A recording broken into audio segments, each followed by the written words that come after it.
Hi there, it's Donovan.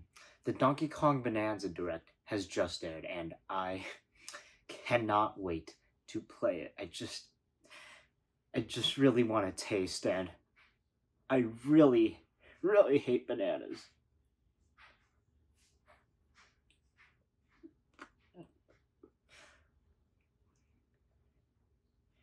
How do you open a banana? Welcome to One Last Game, the late night show that pretends to be late night, although it's recorded at 6 p.m. So a few days ago, we just got the full-blown, absolute knockout direct of Donkey Kong Bananza. At first, I wanted to see more of this game because honestly what we got in the Nintendo Switch 2 Direct was very promising, though I just would like to see more. I just want to know what I'm getting myself into. And although I was a little disappointed that it wasn't a brand new 3D Mario game, much to 90% of the population was a little bit disappointed that it wasn't a Mario game, after this direct, everything just completely changed. Who needs Mario? Who needs that plumber boy? We got big ass ape to fill in the gaps, and oh boy, I have never been more excited to play as a big ass ape. Donkey Kong Bananza looks absolutely phenomenal.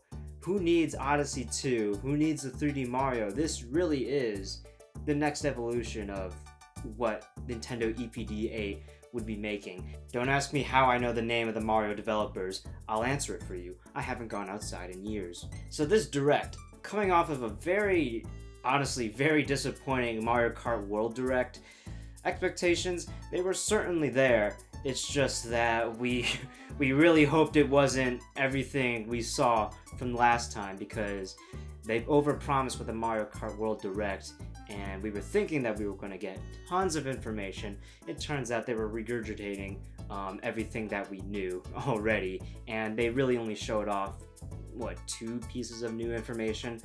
This direct, however, now I know why they didn't do like another 4-minute long trailer showcasing more of the game and all the little secrets. No, they needed to show off every single part of this game, because I am hooked. I am so hooked. This game looks so good, so fun to play, so many great things to just destroy and explore and destroy even more. It looks so fun, brimming with creativity. I always complain about Mario games. Oh, the first world's gonna start off grass, and then it's gonna go to sand, and then at the end there's gonna be a lava world, which obviously we don't know totally 100% about Donkey Kong Bananza's different levels of the world as we dive deeper into the ground. But I can't confirm all these places. They went really weird with them. It looks outstanding. Something that it just looks really weird and wacky, and that's something I love to see. I don't want to see any more your standard jungle theme or your standard sand theme. Donkey Kong Bananza seems to be going apeshit wild with this. The whole focus is about the punching and the destruction. Unlike Mario with his acrobatic flair and his ability to just go everywhere, Donkey Kong can destroy everything in his path. For Mario, he has to jump over the obstacles. Donkey Kong, he will destroy the obstacles. In fact, he is the obstacle for much of the enemies in this game, especially the Void Company, who are the main antagonists. Is King K. Rool in this game? I don't know. I looked very closely, and this one pixel in the trailer might confirm, oh my gosh, that might be his belly. You see, there's a lot of games where you destroy things. There's a ton of Incredible Hulk games, or a ton of games where the main focus is destruction, but I think the real joy of this game is how it visually looks. Because when you destroy something, that slight pause, that slight freeze frame you get when you absolutely demolish something, and the amount of effects flying all over the place, it looks super satisfying, as well as the sound animation. It just invades your senses, and I can bet you that HD Rumble 2 in this game will go insane. At least I hope. I cannot tell or nor confirm. But with all those senses, visual, auditory, and touch combined together, if they all work perfectly, smashing something in Donkey Kong Bananza is going to feel 10 times more exciting and more powerful than something in a more lousy, less animated game where even though the result is the same where you destroy the same amount of chunk of land, the impact of the animation and sound and feel of Donkey Kong Bananza, it looks, and I hope it consistently looks and feels and sounds amazing, because right now I really want to destroy the entire world. I want to see. There's going to be one mad lad. There's going to be one person who hasn't showered in months, destroying every single piece of terrain in Donkey Kong Bananza. And I love that you can do that. It's just really funny. There's also a skill tree in this game, which is crazy for, I guess, an action platformer. But here we go. It's here, and it makes Donkey Kong even more powerful and capable, and the skill tree is great. I like the inclusion of the skill tree. It's cool, and it makes Donkey Kong even cooler. The amount of collectibles that this game features, though hopefully not to a back-breaking amount, such as Donkey Kong 64, this game looks like it's brimming with content all over the place. It looks like there's so much to do, so many challenges to master, so many moves and techniques to master. That's what I love about Mario games, where, you know, the simple mechanics, they're simple enough, but once you master them, things get really challenging. It just looks like a very fun game for all ages, which I believe is kind of the strength of Nintendo games. Easy for everyone, but hard to master, with layers upon layers of depth. Hello, this is Editor Dodd here. My stupid host, DonovanDud, forgot to mention the Bonanza modes, which look absolutely super fun and wacky. The amount of movement you can gain, the amount of destruction that is to behold is incredible. I cannot wait to be a zebra or a giant freaking monkey or a really ripped ostrich with fingers. Also, the different cosmetics are very cool because unlike Odyssey, they actually give you effects. So not only do they look goofy and cute and badass, but they actually do something in the game. Wow! Anyways, please help me. I am locked in his basement and I am now a disembodied voice. My whole body has decayed. Please, help. The gameplay here looks super good. Like the surfing, the picking up rocks, just absolutely demolishing your enemies. The Void Company, they better back off. They do not stand a chance. Donkey Kong just wants his bananas, but Pauline wants to get back home.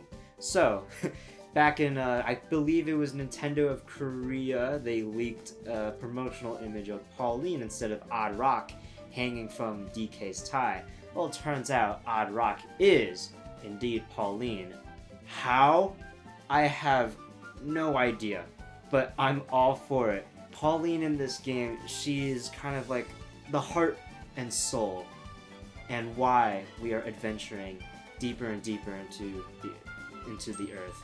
It's a very young version of Pauline, and she's a up-and-coming singer. Somehow she's gotten trapped in the Odd Rock form, and she wants to get home, and the only way to get home is to go to the core of the planet to make a wish, and she wishes to go back home. And I don't know, but there's something about as well as the full-on voice acting, as cringe as it might be. There might be some weird line deliveries. I just feel like it's so endearing. It makes it feel much more cinematic and personal. Unlike, you know, Pokemon Scarlet, where people will be singing and there's zero lyrics coming out of anyone's mouth. You have to imagine what it sounds like. But I feel like the addition of Pauline it's so fun and endearing and honestly genius. This is like the companion to Link in every Legend of Zelda. You know, like Midna. Midna is an amazing character, and I feel like this is gonna be the Mario version, or at least Donkey Kong version of the Zelda companion with young Pauline, and she looks adorable, man. What a great inclusion. It's gonna be so much fun. Though I have to wonder, what does this mean for the Mario timeline? Because Cranky Kong is confirmed to be in the game. He references plumbers, or at least people in overalls, if you catch my drift. In the original Donkey Kong, that Donkey Kong fighting Mario, kidnapping Pauline, is Cranky Kong, and Pauline is an adult. But here, Cranky Kong is old. He still references Mario, but Pauline is young, and normal-ass Donkey Kong is same age. So is Donkey Kong Jr.? Also, who is Donkey Kong Jr.? Also, Diddy and Dixie Kong are here. It looks like Diddy Kong got sidelined, but I don't think he cares because his girl is with him, so that checks out. All the weird Mario lore. You know, Mario does have some lore. I feel like that's getting a little muddied here. Maybe it's Pauline's daughter, and she named her daughter after her. You know, that's not too out of the ordinary. I mean, Mario's name is Mario, alright? They got some weird fucked up parents up there. I believe that it's Mr. Koizumi. He's always the weird story guy that loves injecting more heart in Miyamoto's games. Famously, he I believe it was him that wrote much of the stories of Majora's Mask. I believe he was the one to include Rosalina's storybook against Miyamoto's protests in Super Mario Galaxy, which unfortunately led to Miyamoto foregoing story in Super Mario Galaxy 2. But I always see Koizumi as, you know, the weird Nintendo guy that loves injecting just weird stories, even against legends like Miyamoto's approval. So I believe it's Koizumi. He worked on Mario Odyssey, and I believe this is his work, injecting Pauline into this game once again, and injecting a little bit of story, a little bit of flair and heart. Because when Pauline started singing, I don't know what it was, but the emotional soundtrack and the lyrics and the melody and just the montage of DK just absolutely plowing through the environment and through any obstacle in his way, it oddly felt emotional, even without knowing what this game is. I don't know, I felt something. It was so weird. I don't know. I just hope that feeling will somehow resonate throughout the entire game. And like the moment where Pauline was falling into that fish's mouth, and DK's reaching out for her hand, that felt like a Tears of the Kingdom moment, and like something that's very rarely seen in a Mario game, like actual story. I'm not expecting Shakespearean levels of writing, but it would be funny if it did have that. But what I do expect, and what I hope for, is a very well thought out and heartfelt story about a big ass monkey and a little girl fighting to the core of the planet to make one wish that'll hopefully come true in the future. Donkey Kong Bananza looks incredible. From visuals look very sharp. Some textures may look a little bit, say, dull, but I think the particle effects and the amount of destruction and the destructible environment, the entire world is your playground. I think that more than makes up for the, I guess, more dull graphics of maybe destroyed rubble. But like, I mean, looking at the environments, it looks beautiful. The characters look amazing. Donkey Kong, at first I was like, I don't know if I gel with this, but now he looks as expressive as ever. Rare DK looks like a creep in the alleyway. This guy, I'd actually hug this guy compared to the Rareware Donkey Kong model. And Pauline looks adorable. It's just, all the animations just mesh so well. Animations, gameplay looks super fun. Rolling around, jumping around, punching, destroying, surfing, climbing, everything looks so fun. Visuals look pretty good. Audio, music sounds great already. And the audio, when you actually hit something, that feels super super satisfying to my ears. It feel like and the story, a story in my Nintendo game, really, but it looks like on the surface level, it looks like that this game kind of has everything down, and that probably checks all the boxes for a Game of the Year contender. But you know what else I love that definitely makes this a Game of the Year contender? The extra stupid modes. The mode where you can create anything out of rock. You didn't have to do that. I called it though. I knew, in fact, that I will bet this right here, right now, before the Ask the Developer interview comes out. I am betting it is Nintendo EPD 8, the same development team as Mario Odyssey who made this. I bet it is them who wanted this stupid little modeling feature where you can model anything with mouse controls, and they're like, hey, we want mouse controls on the Switch too. I bet they are the exact reason why mouse controls exist on the Switch too.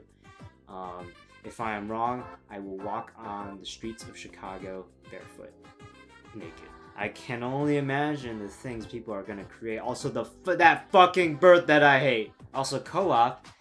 Slightly disappointing, low-key. I know they weren't gonna have us play as a second, like Donkey Kong, maybe Diddy Kong, destroying the environment. That would explode my Nintendo Switch too, alright? I don't want a bomb in my living room. But in order to complement DK's playing style, we have Pauline on his back just shouting words out, and those words, you can copy other materials to have different effects, and it will destroy the environment. So not only can Donkey Kong destroy the environment, but you too, as Pauline with mouse controls, can point and click and shoot and kill. So that's nice. And also it works with Game Share. Look, Game Share is a killer feature. I love Game Share. I love that more than Game Chat. I've used it more than Game Chat, in fact. Maybe you're both on the go and you both want to play Donkey Kong Bananza, then sure, Game Share is a very nice touch. And it works with Game Chat, so you can use it online. So that's very cool. And it works with Nintendo Switch 1, something that they didn't have to do. But it's there, and it's very nice. The Donkey Kong Bananza amiibo also looks really great for $30. But this Donkey Kong Bananza Direct had me thinking about the past and other game-focused Nintendo Directs. I've already discussed past Nintendo Directs and how I kind of miss their quirky little charm, but right now I want to go over some of the more game-specific Directs and how some can be very good, some can be over-promising, and some can just spoil a little bit too much. Some people's major problems with this Direct was that it honestly spoiled a lot of the story. Some people just want to be genuinely surprised, and yeah, maybe it would have been nice if Pauline was just kept hidden the entire time, and well, you've only found out while playing the game. But I just think showing off Pauline and showing off all the cool mechanics in this Direct is a good way to get people hooked on not just buying Donkey Kong Bananza, a $70 video game, but also a $450 console in 2025. So I think it's necessary for that. But going back on the topic of game-specific directs, some games rarely show anything, such as The Legend of Zelda Tears of the Kingdom. I don't think that even had a specific Nintendo Direct. In fact, much of the game was obscured. The depths were amazing. There was a great surprise to hide from everyone. And even though I do remember Eiji Aonuma was never going to record that gameplay segment of him showing off Ultra Hand or Ascend or Fuse in Tears of the Kingdom, but you know, some Nintendo employees urged him, like, you gotta make a video for promotional reasons. People need to know what is in this game. They were gonna hide everything in that, and I think it was a good play on Nintendo's part to at least show like some of the features to get people excited. On the other hand, games like Super Mario Maker 2 or Super Smash Bros. Ultimate, with their own specific directs, they get a ton of info, and I believe that info is very much needed because those are more multiplayer games, or I guess that Mario Maker 2 is a more design-focused game, but it's important to lay out all the features because I want to learn all the features on all the mechanics in the game and all the different moves and playstyles or things to or items to put in your courses. I want to learn that, so I am grateful that they spoil a lot in those kinds of directs. Maybe something like Xenoblade Chronicles 3 with its own game-specific direct. I believe they spoil just a slight bit too much with the story. I mean, they could have dropped humongous bombshells and they didn't, but I feel like games like those, you just can't just walk the thin line of spoiling too much. But I always find some of the best game-focused directs are the ones where they have, you know, the little skits, which is something that they rarely do anymore, or things that happen in universe, such as the Tomodachi Life Direct, where they had an actual Me news segment with Bill Trennan. Oh boy, I love Bill Trennan. But they had an actual like news segment of them displaying the game, and that was very fun. In Animal Crossing New Leaf, they had an actual campsite, and they were talking like Animal Crossing characters. That's very cute. I remember the Mario Kart 8 Direct.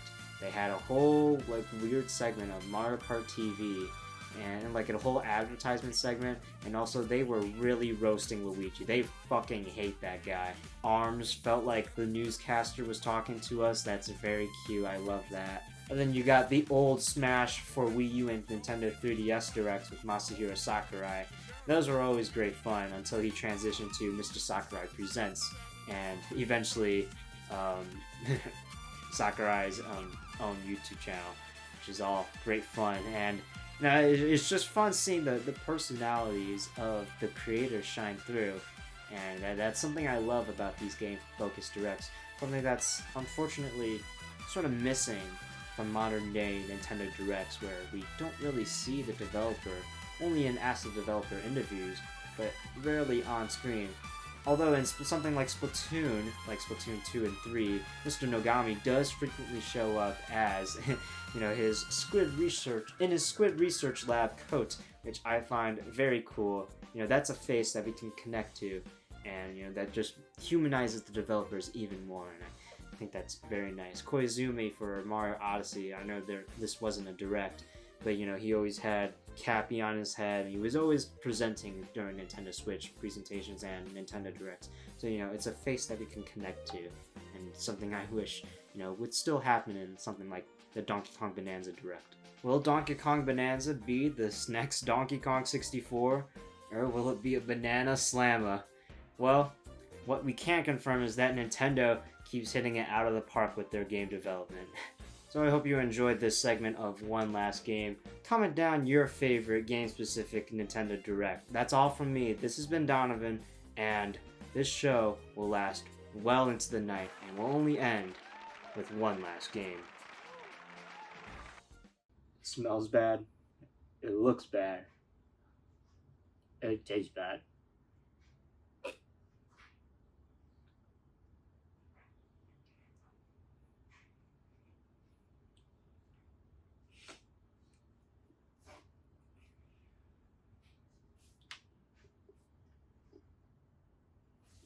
Ugh.